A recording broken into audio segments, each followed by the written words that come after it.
ou à distância. Então, tem algumas orientações que nós vamos passar sobre o tratamento, tá? O programa do tratamento à distância por telefone vai ser, a partir de agora, está tendo uma procura muito grande, o que é excelente, é muito bom, né? Só que a gente não tem... o que acontece? A gente não dá conta de atender tanta gente no programa por telefone, tá? Então, nós estamos fazendo uma pequena mudança. Então, o programa do tratamento por telefone, quer dizer, o que é o por telefone? Você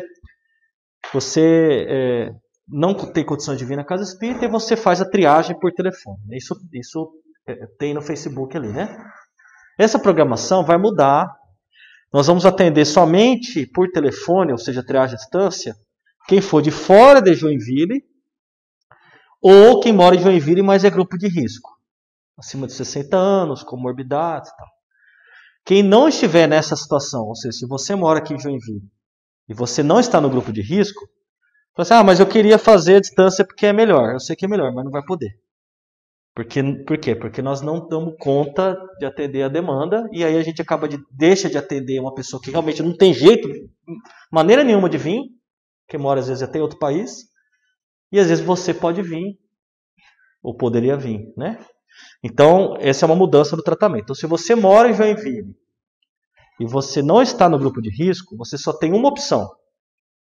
Seja para triagem ou para o tratamento também, terça e quarta. Só tem uma única opção. É aqui. Não tem outra, não. Mas não sei o quê. Então, não tem jeito, não, gente. Por quê? Porque senão não dá conta de atender o companheiro lá que o coitado lá realmente não tem jeito. O cara é grupo de risco, etc. Tá bom? Então esse é um ponto que a gente vai estar valendo a partir de setembro, né? Tamires, esse lance aí? Essa muda setembro, né? Vai ser atendido quem tiver... quem já está no esquema, continua, até fechar. Ele vai até setembro que está sendo atendido. Agora os novos... Os novos aí Tá bom, gente? Pede essa compreensão de vocês. Espero que vocês compreendam. Tá? E tem o programa presencial também. Então na terça, mesma coisa. Tá? Então, quem está em tratamento na terça-feira, que é hoje, o cara que é o tratamento presencial, ele deve estar aqui, como vocês estão. Quem é o esquema do online, deve estar no online. Tá bom? E aí a gente vai evitar também de fazer o esquema híbrido, tá? Mas um dia eu quero ir na terça no online, a outra eu vou presencial. Pode? Não. Por que não? Porque senão fica a gente não consegue saber se o cara do online está no online, se o cara do online está no presencial, fica aquela confusão. Então, assim, o tratamento, você começou o tratamento na segunda, presencial, você vai presencial terça e quarta. Né? Mas eu fiquei em casa para assistir online, ganhou falta. Mas eu assisti online, ganhou falta. Então, você vai fazer o esquema presencial, é presencial. Vai fazer o esquema online, é online. Tá bom? Então, a gente está separando porque está tendo uma procura grande. E senão fica o negócio desorganizado. Tá bom? Então, terça-feira tem a palestra, presencial e online. No sábado, o tratamento espiritual para crianças. Você tem criança, sobrinho, parente de 0 a 12 anos, 13 anos. Você pode, né, fazer o tratamento com ela. Né? Não é você fazer por ela. É ela fazer. A criança faz tratamento junto com você. Então o tratamento espiritual infantil, você faz tratamento junto com a criança. Entendeu? Se largar a criança, você vai fazer outras coisas. Vou no shopping enquanto a criança não tem dessa não. Né? A criança faz tratamento e você faz tratamento. Você é o responsável pela criança, então você acompanha esse programa aí. Tem uma aulinha para você, para o adulto, e tem as aulinhas para criança. Esse esquema do tratamento para criança é só online, tá bom? Por enquanto. Até a gente conseguir ter condições de retomar, né, essa programação presencial. A evangelização infantil e mocidade é o programa de estudo do Espiritismo para jovens e crianças. Mesma coisa, nós convidamos, você que tem jovens e crianças, fazer a evangelização online. Né? Como é que faz para fazer isso? Só entrar em contato conosco aqui lá pelo nosso Facebook. A pessoa vai te colocar em contato com a nossa dirigente lá do Estudo da Criança. E aí você vai colocar a criança na evangelização. Gente, é muito importante a criança fazer evangelização. Pensa só você que está aí. e eu que estou aqui. Quantos dissabores, quantos erros, quantos descaminhos nós teríamos evitado se nós conhecêssemos o Espiritismo desde criança. Eu vou dar um exemplo pessoal. Eu não gosto de dar exemplo pessoal porque nós não somos referência para ninguém. Nós temos a única referência de Jesus. Mas nesse caso eu vou dar porque fica fácil de entender. A minha sogra faleceu ontem, mãe da minha esposa. Né? Então assim, aí o que acontece? A minha filha, a neta, o meu filho tem um de 5, o Estevão, e a minha filha tem 12, a Gabi. Foram no velório, enterrou, tudo certo. Aí o meu sogro falou assim: ô Estevão, você não ficou triste que a vovó morreu? Você nem chorou? Eu falei: eu não. Por que eu vou chorar? Porque se a minha avó vai reencarnar, vai nascer de novo. Por que eu vou chorar? Tem 5 anos. Então para ele, lógico que morrer é ruim. Mas ele já está, desde 0 anos, ele está com essa programação na cabeça dele. Que o cara morreu e vai reencarnar. E é verdade, não é? Ele está errado? Ele está errado, gente? Ou não vai? Não, né? Ele está certo. Então na cabeça dele é uma coisa simples. Morreu e vai reencarnar. Lógico que ele tem 5 anos, obviamente, tem uma série de outras coisas que tem que considerar. Mas veja só que assim, as coisas se tornam mais simples. Não é aquele bicho de 11 cabeças que quando a pessoa morre, ela às vezes, né, se torna um problema gravíssimo, né? Então as coisas se tornam mais simples. Não é que não sente tristeza, não é que não sente saudade, mas se tornam mais simples. Eu tenho a minha de 12, quando a minha esposa que contou para ela que a avó dela morreu. Então, quem consolou a minha esposa foi a minha filha, que tem 12 anos. Não, mãe, tá tudo bem, vai estar tudo certo, tá tudo bem. Tranquilo, né? E os outros priminhos todos deles lá, tudo desesperado, chorando, tudo caído pelos cantos lá, né? Mas por que isso? Por que eu estou dando esse exemplo? Porque é melhor que o outro? Não. Mas o conhecimento espírita, ele dá uma sustentação, um consolo, que não tem comparação nesse caso aí, né? Então aquela tranquilidade, a visão que a pessoa tem de mundo espiritual, é normal, né? Morreu, continuou, tal, né?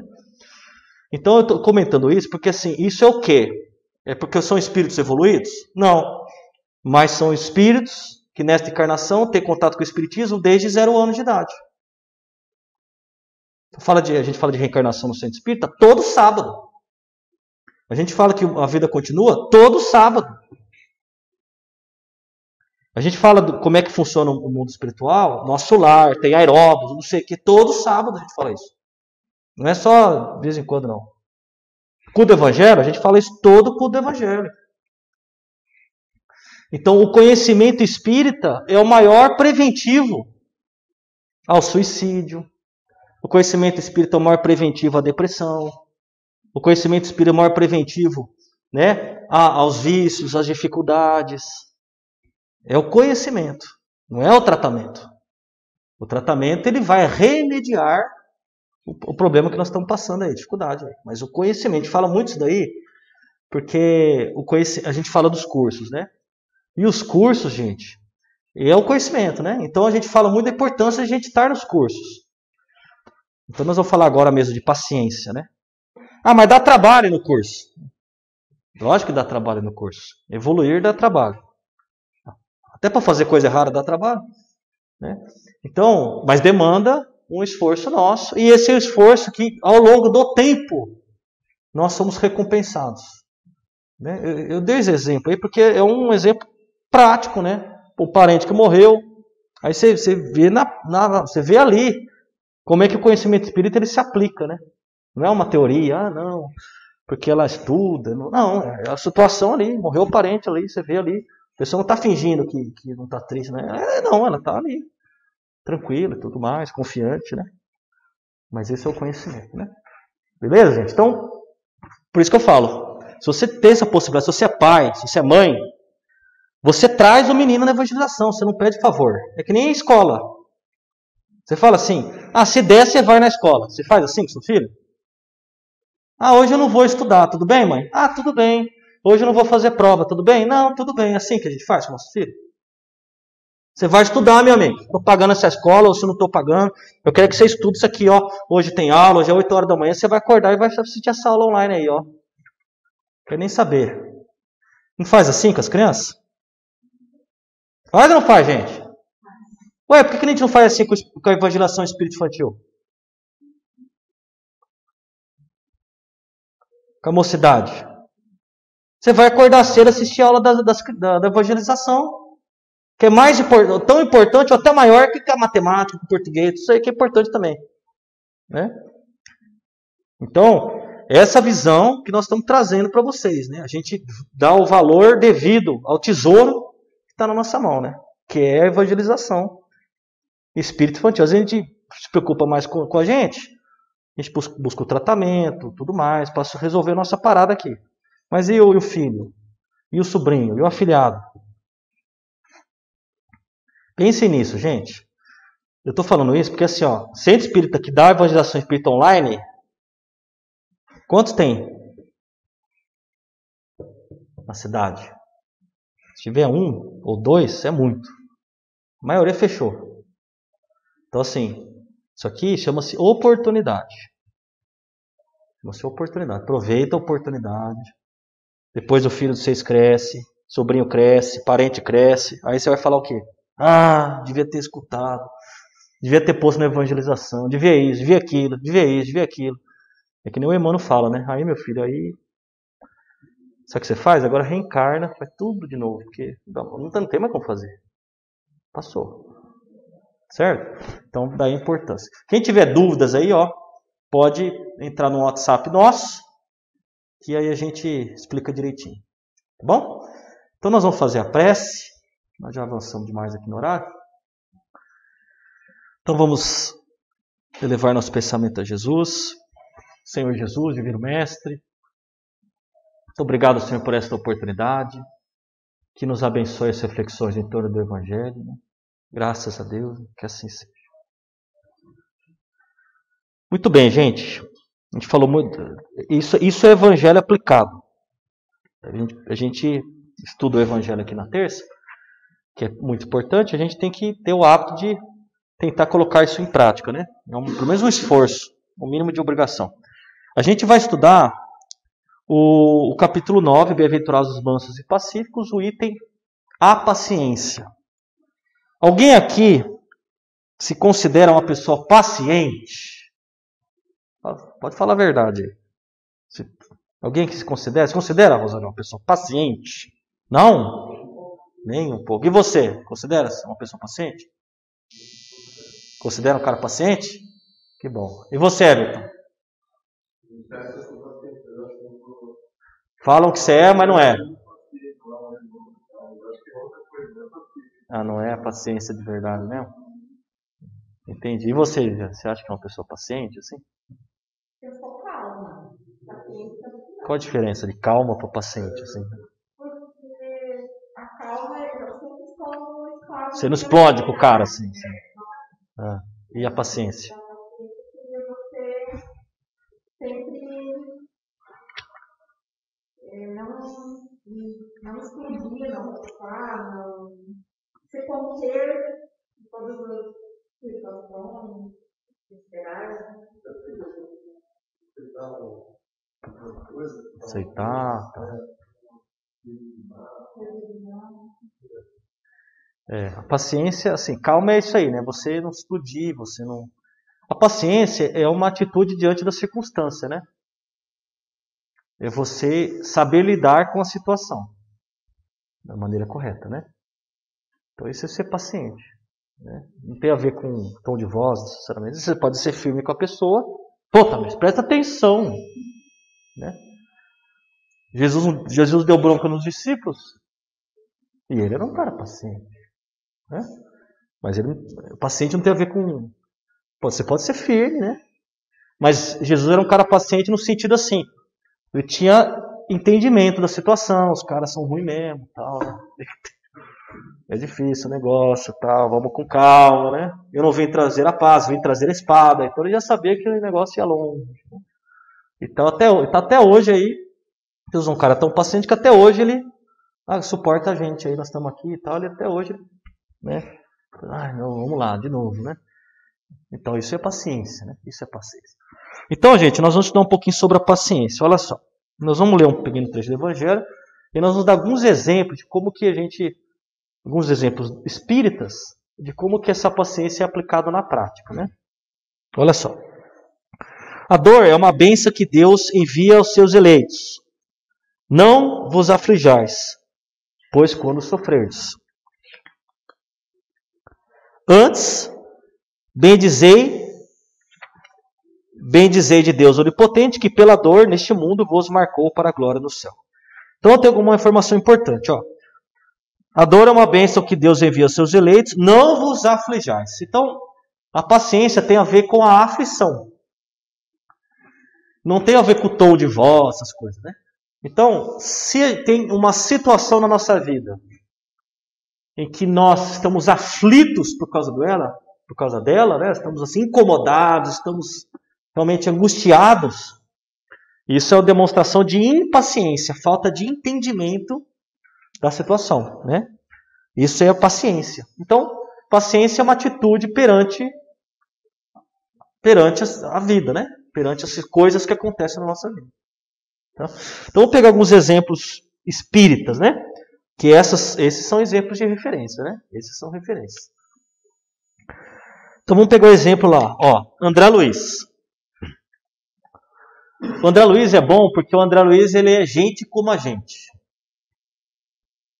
Então quem não conhece o André Luiz é aquele lá do filme Nosso Lar, ou dos livros, do livro Nosso Lar, dos Mensageiros, Missionários da Luz, Obreiros da Vida Eterna, etc. e tal.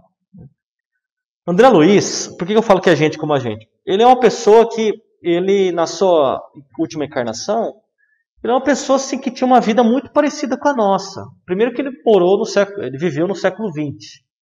Então já é uma situação muito parecida com a nossa, socialmente, inclusive. Morou no Brasil, no Rio de Janeiro, tinha uma profissão, era médico, tinha família, tinha filhos, tinha esposa. Uma pessoa assim que cometeu muitos erros, como nós. Não é que ele foi serial killer, não. Erros como nós. O que é erros como nós? Então, uma pessoa que tinha vícios, uma pessoa que era muito, muito irascível, uma pessoa que não tinha realmente calma, não tinha paciência, uma paciência muito curta, uma pessoa mais de pavio curto. Então, seria um termo de hoje, assim, um cara estressado. Né? Naquela época não tinha esse termo, mas seria um cara assim, estressado. Né? Trabalhava demais, estressado. Então, é um cara que vivia na noite, boêmio, né? Bebia demais, ou bebia demais, não é que ele é alcoólico, mas ele bebia bebida alcoólica com frequência. Aquele velho hábito, né? Do cara, não, estou saindo do expediente, vamos tomar uma ali e tal. É isso aí, né?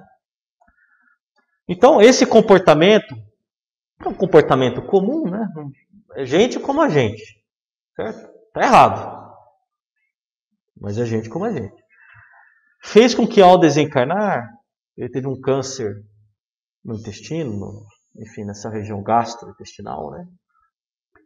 Fez com que ele fosse para um umbral, e lá no umbral ele foi taxado de suicida.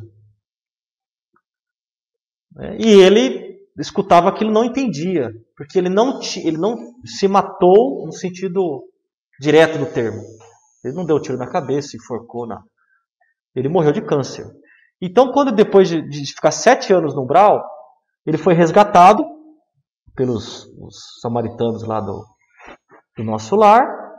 E quando ele chegou nas câmaras de retificação para ser atendido, que é o Ministério do Auxílio, quem já fez o curso do Nosso Lar aqui? Já fez, né, Rosana? Você lembra do nome dos ministérios do Nosso Lar? É Ministério da Regeneração, Auxílio, Comunicação. Lembra dos outros? Você não é bobo não, rapaz. Você não é bobo não. esclarecimento faz escolha do professor Raimundo, né? Captei a vossa mensagem. Elevação e união divina, né? 6 ministérios.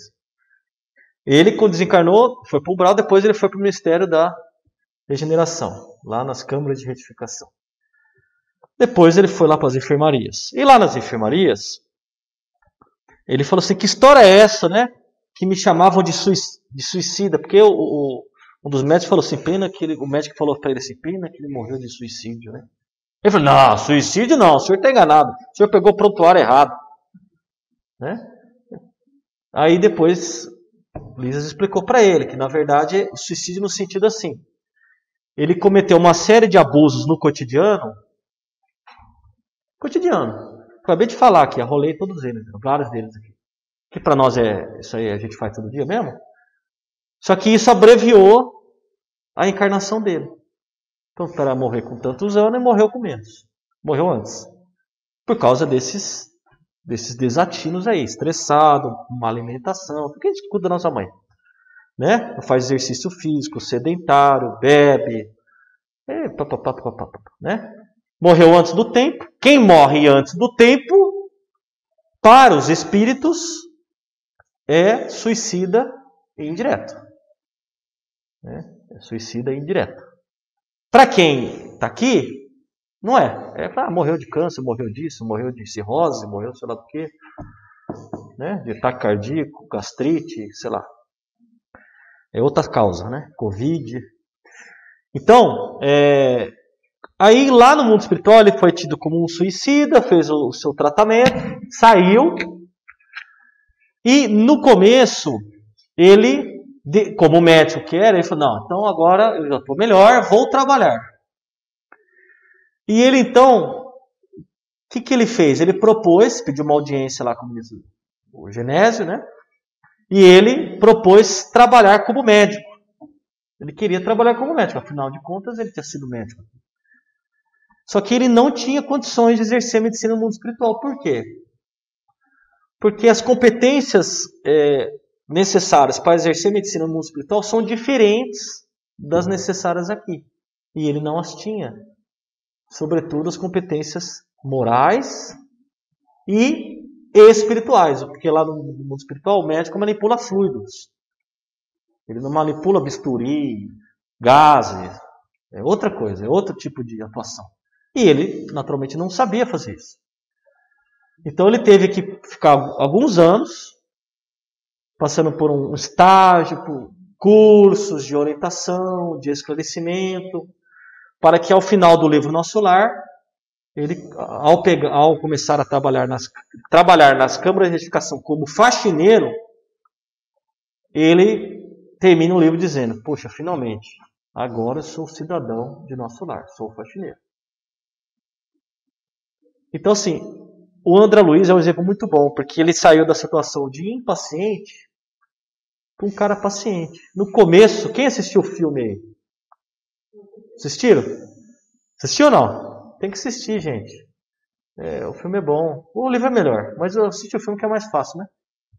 Ele não era um cara meio assim, porque assim não vou fazer, tá? Não é? Ele queria cheio de, vou fazer do meu jeito, vou fazer agora, tá? É um cara impaciente, né? Então as circunstâncias, as dificuldades foram mostrando para ele que ele tinha que ter paciência. E ele só conseguiu se tornar um cidadão de Nosso Lar, porque o que é um cidadão de Nosso Lar? O cidadão de Nosso Lar é quando ele se torna um trabalhador da colônia. Enquanto ele estava lá, como paciente, como lá nas enfermarias, depois fazendo curso, no final das contas, ele estava sendo o quê? Ele estava sendo um estorvo lá. Ele era um cara que ele não contribuía com nada para a colônia lá. Ele não era um cidadão de Nosso Lar. Ele se sentia assim. Né? Então ele só se sentiu como realmente, não, cara, agora eu sou um cara cidadão de Nosso Lar, quando ele pegou a vassoura na mão e começou a varrer, trabalhar lá na limpeza das câmaras de retificação. Trabalhar de verdade, assim, no sentido de ter horário, ter carga horária. Lá no livro Nosso Lar, quem vai fazer o curso, nós vamos estudar que o cara aprende lá que tem turno de trabalho, tem carga horária, tem o período do descanso, o negócio é organizado, não é assim, né? Então ele se tornou um cidadão de noção, mas para isso ele teve que ter uma postura assim de paciência diante das circunstâncias, coisa que, por exemplo, a sobrinha do Lisas não teve, né? Que ela, não, porque eu não vou esperar, tal, eu quero ver o meu marido, o meu noivo, né? Eu quero ver o meu noivo. E essa postura de impaciência dela fez com que ela se desequilibrasse. Esse é um exemplo, né? Vamos pegar um outro exemplo, como a paciência lá na prática deve ser exercida. É situação diante da vida, olha só. Livro há 2000 anos. Lá no livro há 2000 anos, é o livro de Emmanuel, biografia de Chico Xavier, conta a história de vários personagens, destacando-se dois deles, Públio Lentulus e Lívia. Resumindo a conversa, Lívia foi acusada de incorretamente, indevidamente, de traição. Né? Lívia era um espírito muito superior, um espírito muito elevado. Lívia não é gente como a gente, né? É gente bem melhor que a gente. Então Lívia, ela foi acusada de traição pelos fofoqueiros de plantão ali da família dela, os parentes, os amigos, e o marido dela acreditou nessa conversa e condenou ela à separação vivendo na mesma casa. Porque naquela época não tinha dessa de divórcio, assim, não é que nem hoje. Então é uma desonra a mulher, era uma desonra a mulher, não podia separar o seu casal, né? Geralmente a mulher se matava, ou o homem se matava, assim, não tinha esse negócio não. Então, para não gerar um escândalo na família, porque não tinha esse lance de separar, então o que o Públio Lentulus, marido, fez? Não, você vai, então eu não moro, não quero mais tua convivência aqui nessa casa. Então ela relegou ela às tarefas domésticas junto com a escrava Ana. E a educação das crianças, por exemplo, dos filhos dela, ele isolou ela da educação e do contato com as crianças. E do convívio também social, do convívio na família e tal. Né? Quantos anos Lívia ficou nessa situação? 25 anos. Privado do contato dos filhos e tal. Lívia tinha se tornado cristã e quando foi procurar Jesus, Jesus falou o que para ela? Que ela tivesse paciência.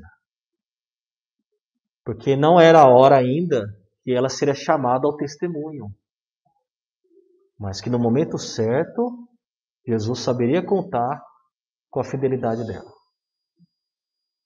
O que Jesus quis dizer para Lívia?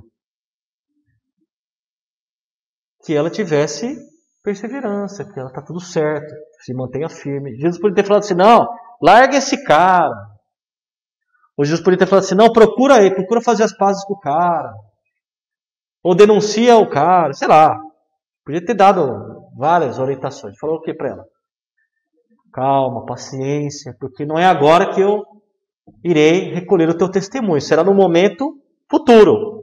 Ou seja, enquanto isso, você permanece firme do jeito que você está. Quando ela desencarnou, porque ela morre no final, eu vou contar o final do filme, né? Mas ela morre no final. Ela foi recebida por Simeão e por Jesus. Então, a paciência dela de suportar um marido ingrato, né? Um marido injusto, que privou ela do contato do próprio marido que ela amava e dos filhos, mas a paciência dela diante da situação foi recompensada, não em terra. Essa é uma coisa interessante. Ela não foi recompensada em terra. Ninguém chegou no final e falou assim, não, Lívia, você que está com 70 anos de idade, eu gostaria de pedir desculpa para você. Nós erramos, a família toda errou, porque a família toda relegou ela, né? Fazia piada dela, achava que ela tinha ficado louca porque se tornou cristã. Então ela não morreu com essa sensação, porque a gente tem aquela ideia de que não, no final dá tudo certo, mas a gente acha que o final é sempre nessa encarnação. Não, no final os caras vão reconhecer o meu esforço. No final o chefe vai reconhecer o meu esforço. No final meu marido vai reconhecer o meu esforço. Quem disse que vai reconhecer? Ele não vai reconhecer, não. Ele vai passar a encarnação inteira passando por dificuldades. Por quê? Porque a gente tem que quebrar essa ideia de que a gente tem uma única existência para que tudo aconteça naquela existência. A gente não pode viver a nossa vida sob a ótica da unicidade da existência. Mas a gente vive assim. A gente quer ser reconhecido agora, quer ser recompensado nessa vida, quer ter os louros agora ou nessa vida. Isso é uma coisa que a gente tem que ter em mente, que isso não necessariamente vai acontecer com você. Porque não é assim que Deus enxerga, né, o processo evolutivo. O processo evolutivo ele é contínuo. Então tem várias situações que às vezes você fala assim, puxa, mas eu queria ter finalizado essa situação. Né? Eu me esforcei, eu batalhei e eu não consegui resolver. Eu não estou conseguindo resolver esse problema familiar, essa situação familiar. Às vezes você não vai resolver nessa coisa. E nem por isso está errado. Porque Lívia desencarnou, sem fazer as pazes com o marido, mas para ela estava tudo certo. Ela não odiava o marido. Ela amava o marido. Né? Para ela estava tudo certo. Ela desencarnou, foi para o mundo espiritual superior, ficou a pendência do marido em relação a ela, e por isso, depois que ela faleceu, ele quase enlouqueceu. Quase enlouqueceu. Mas para ela estava tudo certo. Mas por quê? Porque ela tinha essa visão de que a vida, na verdade, é um contínuo, né? É a nossa vida material, depois o mundo espiritual, depois a outra próxima vida, depois o mundo espiritual. É uma coisa só. Não existe só a nossa encarnação e tudo tem que acontecer agora, nesta encarnação. Tudo vai dar certo nesta encarnação.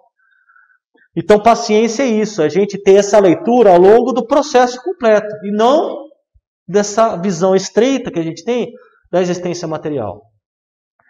Isso é muito importante, gente. Porque às vezes tem situações que são situações que elas demoram séculos para serem resolvidas. Poxa, se você, por exemplo, gerou um desequilíbrio 1000 anos atrás, você ficou aí, às vezes, muitos anos, muitas décadas, em várias existências, você prejudicou alguém, não vai ser em 3 semanas de tratamento que você vai resolver todo o seu problema. Faz só 1000 anos, 5000 anos que você tem esse problema ali, e às vezes ele não será resolvido nem em 3 semanas de tratamento e nem nessa encarnação. Então qual que é a verdadeira postura da paciência aqui? Primeiro a gente fazer esta leitura, de que é um processo, né? As coisas não precisam fechar necessariamente nessa existência. Ela é um processo.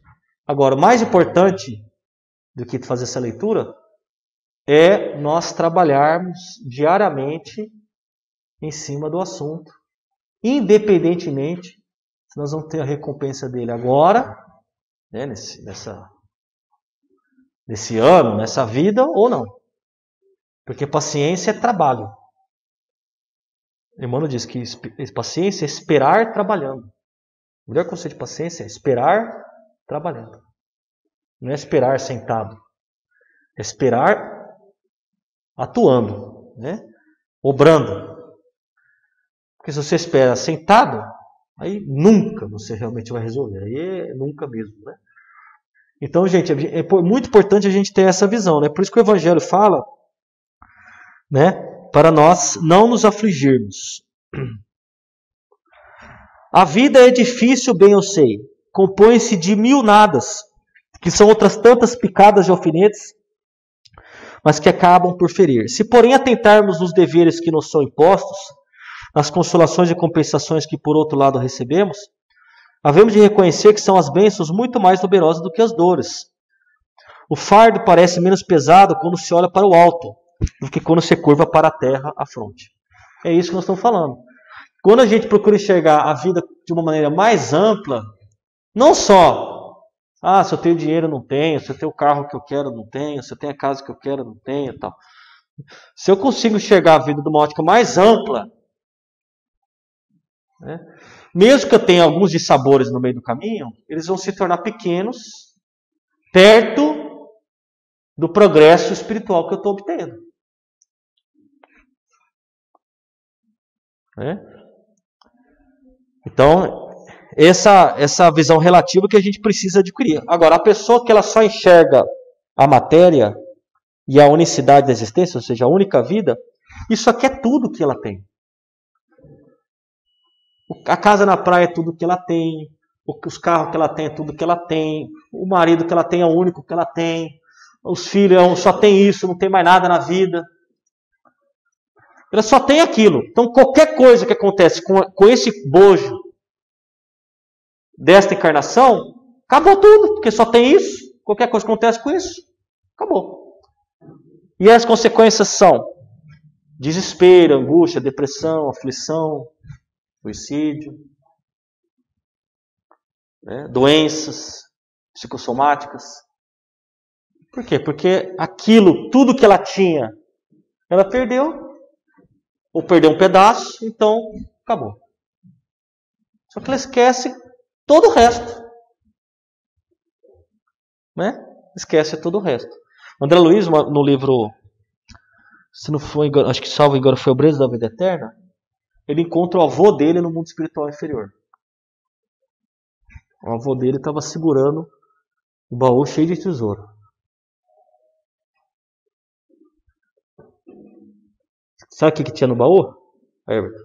Era lama. Na cabeça dele, era tesouro. Era lama. Quem olhava assim, era um monte de lama. Caindo assim as lamas. Aí eu fiquei fazendo as contas. Falei, cara, André Luiz, na década de 40, já tinha desencarnado. Já fazia uns anos aí, uns 10 anos, 20 anos. Né? Encontrou o vô dele lá, segurando tesouro. Eu falei, cara, esse cara deve fazer uns 100 anos que estava lá, segurando aquela lama lá. Por quê? Porque pro vô dele, tudo que havia na vida dele era o quê? O dinheiro. Ele morreu, continuou pensando no dinheiro. Só tinha dinheiro. E fazia só 100 anos que ele estava lá. Andando pra lá e pra cá, com a lama embaixo do braço, correndo, tentando arrumar um lugar para esconder o dinheiro dele. Senão alguém ia roubar o dinheiro dele. E o André Luiz, que também tinha suas dificuldades, mas nessa altura do campeonato, já estava em visita ao mundo espiritual inferior como trabalhador.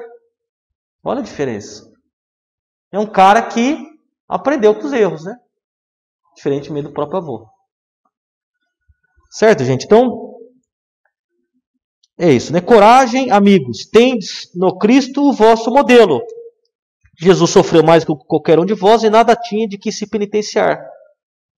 Ao passo que vós tendes de expiar o vosso passado e vos fortalecer para o futuro. Né? Então, essa palavra do Espírito Amigo aqui, essa comunicação, está falando justamente isso, né? Para fecharmos aqui. Poxa, Jesus, que era um cara que não tinha nada com que expiar, quer dizer, Jesus não tinha faltas, erros do passado que ele... é por isso que ele foi para a cruz, bem feito e tal. Não. Então, Jesus, que não teria motivos para sofrer, passou pela expiação, pelo sofrimento, foi crucificado e tal, traído. E nós, que sofremos justamente, quer dizer, tem um motivo justo para a gente passar dificuldade, estamos reclamando, né? Então, se nem ele que não tinha motivo reclamou, não vamos ser nós que tem motivo para a gente passar dificuldade, nós temos motivo, não vamos ser nós que vamos reclamar, né? E fechando aqui, tem uma frase de Emmanuel que ele nos diz assim, ora, se Jesus tem nos suportado por tantos anos, pacientemente, né, não vamos ser nós que não vamos nos desesperar com pequenos dissabores por pouco tempo, né? Porque a nossa vida, mesmo que a gente está passando por um problema, o problema que está passando nessa existência, ele é muito pequena em termos de tempo, considerando a nossa vida como espíritos, né? Então, se Jesus realmente tem nos suportado tantos dissabores por tanto tempo, por que nós não podemos suportar, né, pequenos dissabores por poucos minutos, né? Então, essa reflexão que o Evangelho nos faz, nós temos essa visão mais ampla, né, da nossa vida, isso vai fazer com que a gente tenha realmente paciência, né, verdadeiramente falando. Certo? Então é isso. Então agora nós vamos nos encaminhar para o passe. Então, meus irmãos, nesse instante nós vamos dar início ao passe coletivo. Então eu peço que todos se sentem de forma confortável, descruzem os braços e as pernas. E vamos fechar os nossos olhos e nos lembrarmos da imagem de Jesus. Jesus nos prometeu que onde estiverem reunidas 2 ou mais pessoas, Ele aí estaria. Então Jesus está conosco. Tranquilizemos o coração, respiremos calmamente, oremos com fé. Divino amigo Jesus, temos certeza de Sua presença entre nós. Abençoa-nos, Senhor, nesse instante, iluminando os nossos pensamentos, a fim de que possamos estar em harmonia com o universo e com a presença amorosa de Deus, nosso Pai. Sê conosco, Senhor, hoje e sempre, que assim seja. Meus irmãos, mentalizemos nesse instante uma cachoeira de águas limpas e cristalinas, vindas do amor de Deus, nos banhando. Derramam-se em nossas cabeças, descem pelos ombros, banham todo o nosso ser, nos trazem paz, serenidade, equilíbrio, limpam todas as impurezas, pacificam nosso ser. Sintamos estas águas nos banhando, nos limpando. Graças a Deus. Meus irmãos, mentalizemos o sol, irradiando luz que penetra suavemente em nosso corpo, raios que renovam nossa alma. Mentalizemos Jesus como sol diante de nós. Sua luz, seu calor nos envolvem. Sintamos as energias de cura que emanam de Jesus em nossa direção. Ele ouve as nossas preces, confiemos no Senhor. Seu amor é infinito e nos acompanha, nos protege, nos oferece tudo o que necessitamos. Confiemos em Jesus. Ouçamos sua voz amiga, não vos deixareis órfãos. Graças a Deus, Senhor Jesus, agradecemos, amigo querido, pelas energias salutares desta noite. Conserva-nos, Senhor, na tua paz. Abençoa o nosso retorno aos lares. Guarda-nos contigo, Senhor Jesus. E em seu nome, Mestre querido, nós pedimos a tua autorização para encerrarmos os trabalhos desta noite. Graças a Deus. Que Deus seja louvado.